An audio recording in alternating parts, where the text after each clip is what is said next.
o sea, estar dentro de las mismas. Las lesiones que se asocian con la compresión de las vías respiratorias pueden ser extra o intramurales.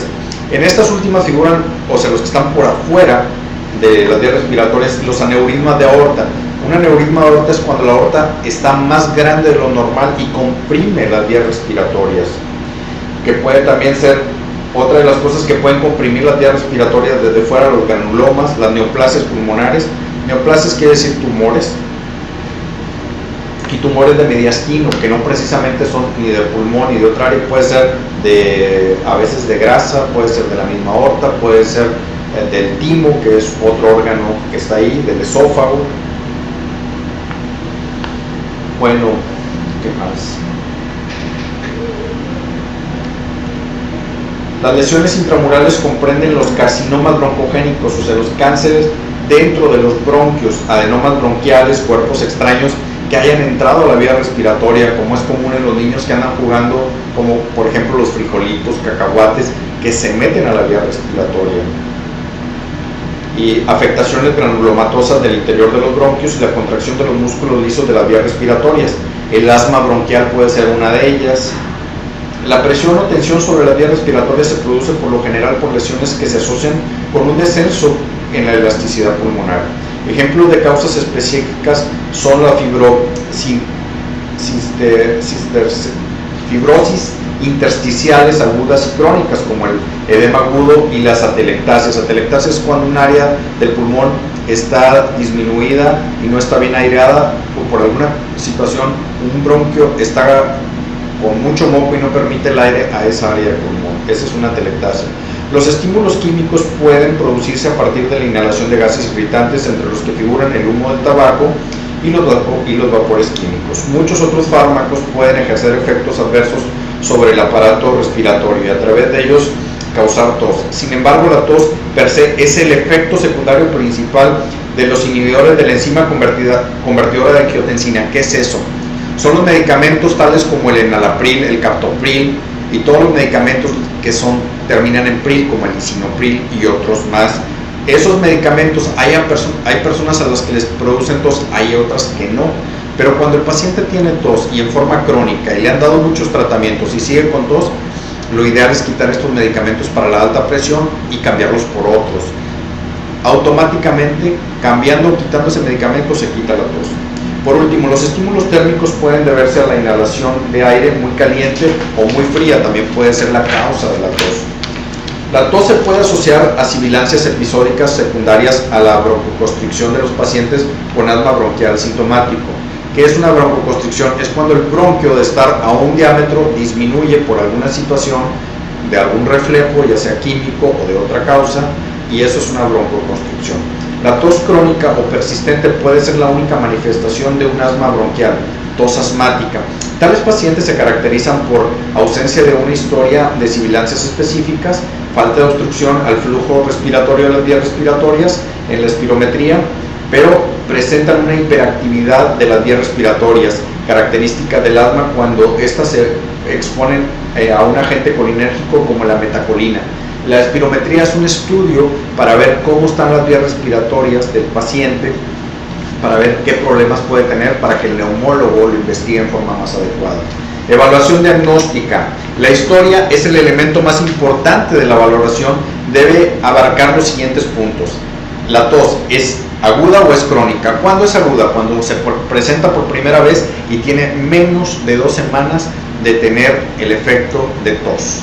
Cuando es crónica, estamos hablando que ya es una tos que tiene más de 2 o 3 semanas y que el paciente no cede. Entonces, en la primera pudiera ser un problema infeccioso, viral, bacteriano, por hongos, pero cuando ya se habla de más de 2 semanas, tiene uno que descartar no tan solo problemas más severos como una tuberculosis, sino incluso hasta un cáncer. Cuando se asocia con fiebre, pues ver en qué momento es la fiebre, porque si es nocturna es clásico de tuberculosis, pero no es la única que da fiebre nocturna. Hay algunos hongos como la histoplasmosis o la coccidioidomicosis que se pueden confundir con la tuberculosis y que también hay afecciones de tos y a las vías respiratorias les va muy mal. Cuando se acompaña de expectoración, si es así, ¿cuáles son sus características de la expectoración? Hay que ver si es una expectoración cristalina, blanquecina, verde purulenta o amarilla. Ya estamos hablando de que puede ser una infección bacteriana. Si es asalmonelada, puede ser por una insuficiencia cardíaca. Si es con sangre, que es hemoptisis. Hemoptisis quiere decir una secreción con sangre, y eso normalmente se asocia con problemas que pueden ser desde tuberculosis, coccidiotomicosis, histoplasmosis o cáncer broncogénito. ¿Tiene el paciente factores de riesgos importantes para desarrollar alguna enfermedad? Es una de las cosas que también hay que preguntar, como tabaquismo, adicciones a drogas intravenosas, inmovilización, expectoración, exposición ambiental a tóxicos. Es estacional, se presenta en determinadas épocas del año, o como es una historia clínica, historia médica anterior. La exploración física, la radiografía de tórax, el análisis de esputo y las pruebas de función pulmonar, volúmenes pulmonares estáticos y estudios dinámicos de flujo puede indicar entonces la causa específica. La historia puede orientar hacia un diagnóstico específico. Los episodios agudos de tos se pueden asociar con infecciones virales tales como la traqueobronquitis aguda o la neumonitis, o con una bronconeumonía bacteriana. La tos asociada con un episodio febril agudo y que se acompaña de ronquera se debe por lo general a una laringotraqueobronquitis.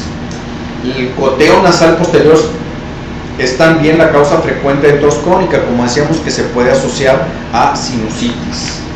El carácter de la tos puede sugerir la localización anatómica de la infección. El paciente con un tipo perruno de tos puede tener una afección de la epiglotis, por ejemplo, tosferina, debido a una infección de Bordetella pertussis en los niños pequeños, mientras que la tos se asocia con una afección traqueal o de las vías respiratorias, es con frecuencia fuerte y áspera. La tos que se asocia con las sibilancias generalizadas se puede producir por un broncoespasmo agudo. El momento en el que se produce la tos puede también indicar una causa específica. Una tos que se produce de forma selectiva durante la noche sugiere la presencia de una insuficiencia cardíaca congestiva. ¿Por qué se presenta la insuficiencia cardíaca congestiva en la noche?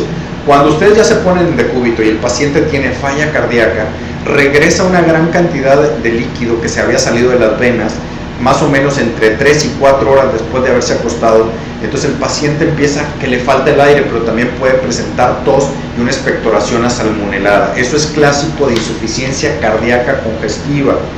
Y como lo digo, muchas veces a través del día se va saliendo el volumen, que no es sangre, sino el puro líquido fuera de las arterias y de las venas, e hinchar las piernas, que por lo regular lo que más se edematiza, pero puede edematizarse otra parte del cuerpo.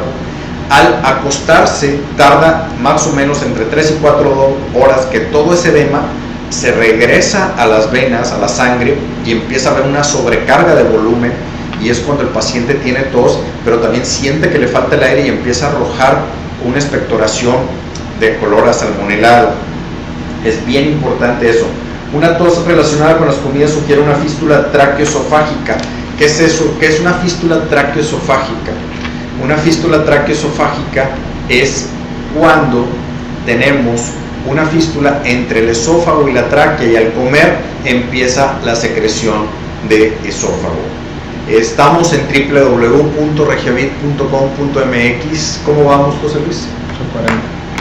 Estamos transmitiendo desde Monterrey, Nuevo León, México. Seguimos. También una hernia de hiato una hernia de hiato es cuando se regresa parte del contenido gástrico. Una hernia que trae reflujo gastroesofágico es clásico de esto.